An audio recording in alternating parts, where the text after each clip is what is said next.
Don't do what most of your friends are going to do. Don't do what most of your parents are going to do.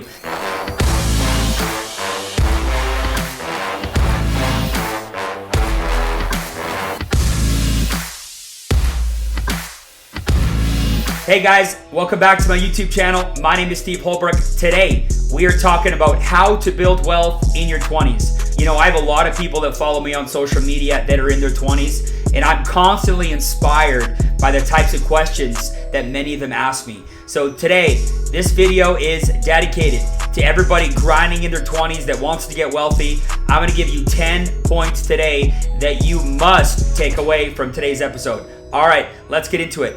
Number one, embrace personal growth. You need to understand that the person that you need to become to build your goals and dreams is different than the person that's looking you back in the mirror today. You need to keep an open mind on mindset development, things like vision, law of attraction, and the most important muscle that you need to exercise every single day is not your biceps, it's the 6 inches between your ears. So I'm gonna give you 4 of my favorite books. 4 of my all-time favorite books that have helped me get to where I'm at today. Number 1, 177 Mental Toughness Secrets of the World Class by Steve Siebold. This book talks about all the different kinds of tips and tricks of all the most successful people from around the world. It is like my mindset Bible. All I recommend doing is every day reading a new secret. If you read one of the 177 secrets every single day for basically almost half a year, you would be a completely different person. My second book recommendation is, you ready? Think and Grow Rich by Napoleon Hill. I'll tell you what, if you have not read that book, you have to go ahead and pick it up. It is the mother of all personal development books, and it is a book that you should start with. Next, How to Win Friends and Influence People by Dale Carnegie. You know what? I thought I knew how to treat people good. I thought I knew how to lead people until I read that book, and I realized there's a lot of things subtly that I was doing wrong that was affecting my relationship with my partners, in my business, with my kids. As I reread it, I read it when I was 23. I reread it when I first got married. I reread it now that I have kids. And every time that I reread that book, I pick up new things. And it's very important that you understand the basics. So How to Win Friends and Influence People. And my last recommendation is The Slight Edge by Jeff Olson. My team name with my company is the Slight Edge Dream Team. And the reason we chose the Slight Edge is because the book Slight Edge by Jeff Olson. It basically talks about the concept of an apple a day over long term is what's going to keep you healthy financially, mentally, all those things. And the opposite's true. If you treat yourself poorly over a long period of time, eventually you're on the slight edge curve down versus the slight edge curve up. It's a great book. It's an easy read, and I recommend it. So embrace personal growth. Number 2, start making consistent income.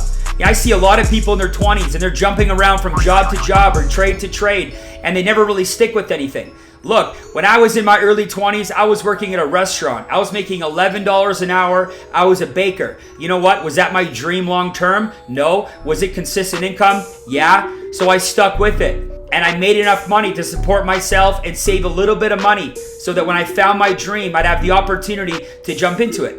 But it's important that you start making money so you can save up 3, 4, 5 months income and expenses so that when you find your dream, when you find your passion, you have enough money saved. Don't keep jumping around in your 20s to find the perfect job. You're not after a job. You're after your dream. So start making consistent income. It's super important. Number 3, get experience. And don't worry about good experience and bad experience. You know, everybody's so quick to attach an emotion to how something happened, right? You just got to get experience. There's going to be people that reject you. Big deal. There's going to be people that say no to you. Great. Go get more experience. Go get more reps, right? Sometimes you got to change the strategy up, but you just got to keep swinging the axe. The most important part of cutting down a tree is you got to keep swinging the axe. Sometimes you got to change the angle. Sometimes you got to sharpen the blade. Sometimes you got to apply more pressure, but you got to keep getting experience and you got to keep swinging the axe. You know, Brian Tracy in the book Flight Plan, he said this. He said, if you want to become an expert at anything, you need to get 10,000 hours of experience. So how many hours of experience do you have in the passion or the side business or the thing that you're chasing? And if you're under that, you got to keep going. And even when you hit 10,000 hours, man, the learning just begins. It's not about just sitting in the class. It's not about reading a text. It's about getting real experience, field experience. And getting experience is so important. Number 4, focus on the next domino. I see so many people in their 20s, they're either caught in the clouds of the dream or they're overwhelmed by the steps that are coming next. Look, don't look too far ahead. Focus on what's next. Bring it in. What's the next domino? What's the next piece of equipment that you need to buy? What's the next piece of education? Bring it in close, make a plan, focus on it. Don't get too overwhelmed what's going to happen a year or two from now. Yes, it's important to have a long-term vision. Yes, it's important to set a big goal, but focus next step. Because I found it in my early 20s, there was a lot of distractions. Being single, starting to get a business off the ground, making a lot of money, there's a lot of distractions everywhere, especially when you're young. So I'll tell you what, focus on the next domino. Stay focused, step by step. It's going to serve you long term. Number 5, find a mentor. Look, there's going to be somebody that's further down the path that you want to go that you need to get some advice from. You got to jump in their back pocket. You know, they say the squeaky wheel gets the grease. I remember watching my mentor speak on stage at a convention in Vegas in 2005. In 2005, he was not my mentor, but I decided sitting up in the rafters that one day I was going to seek out this man's mentorship. And in 2008, it was crazy. Our company had an online auction item to spend one whole day with this gentleman, and I bid as much money as I could afford. I won the auction item by almost double, and I got to spend one day that turned into 2 in California. And I'll tell you what, that was the start of a great relationship.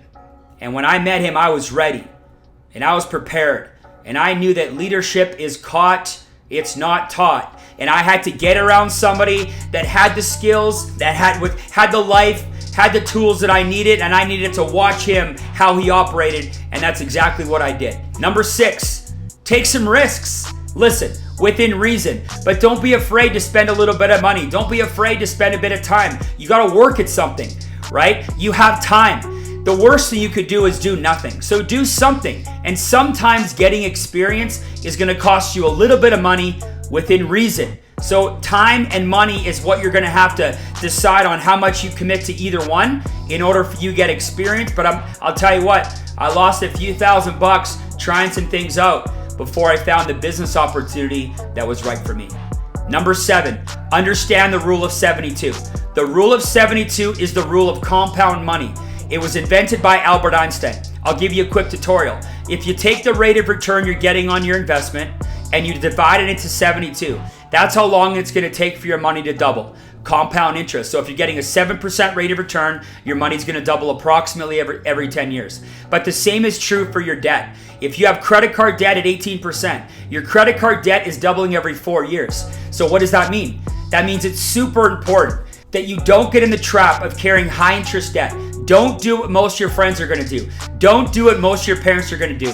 Don't get caught in too much high interest debt that starts compounding way beyond your investments ever will. And then you'll have to spend your 30s and 40s catching back up to pay it off. Really understand the rule of compound money for good and the rule of compound money for bad. Number 8, pay yourself first. Here's how it's supposed to work. You're supposed to make money.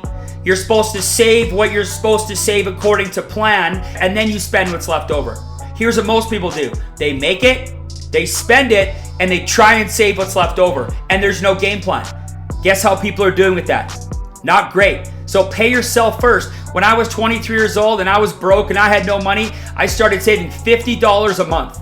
Not because that was going to take me to the promised land, but because I knew that I was building a powerful habit in my early 20s. And I knew that if I could save $50 a month, one day I could save $50 a week, and then $100 a week. And then it turned into $1,000 a week. And then it turned into several $1,000s a week. But it all started with $50 a month and me committing to paying myself first and then spending what's left over. Number 9, build credit.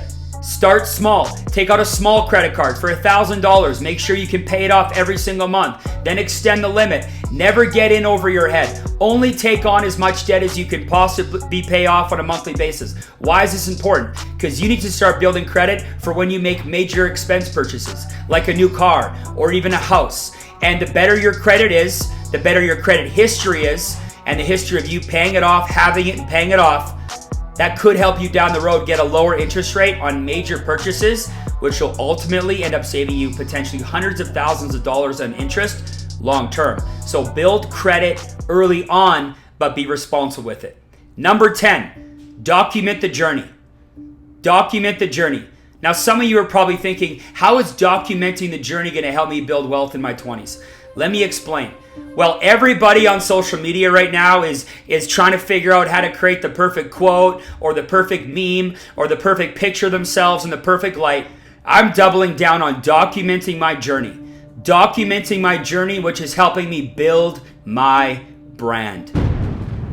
I am building my brand. And by documenting the journey, it keeps me moving forward. It allows me to look back to see how far I've come. But I'll tell you what, when you document your journey, there is no such thing as stagnation, because you're not going to be doing all the documenting and stay stuck. It's going to force you to be accountable. It's going to force you to push forward. And you know what? People watching, they like it because it's relatable. Because I'm just like them. I'm in it, working hard. I have failures. I make mistakes. I'm making YouTube videos without the perfect light and without the super expensive camera. I'm just living. I'm doing. It's day by day, step by step. Here's how it's going. I'm like you. We're in this together. I'm documenting the journey. And you know what the cool part about documenting the journey is going to be? When you make it big. When you make it big. What a legacy you'll have. All on video. To show your kids, your grandkids, or just to inspire other people who started where you started and want to be where you're going to get to. What a great opportunity to have it all on video, documenting the journey, something to look back on, like the motion picture of your life. Just make sure it's a movie worth watching.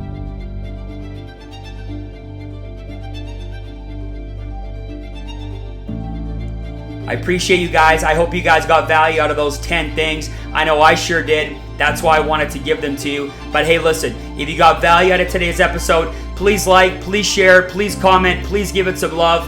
And again, as usual, I appreciate you being here.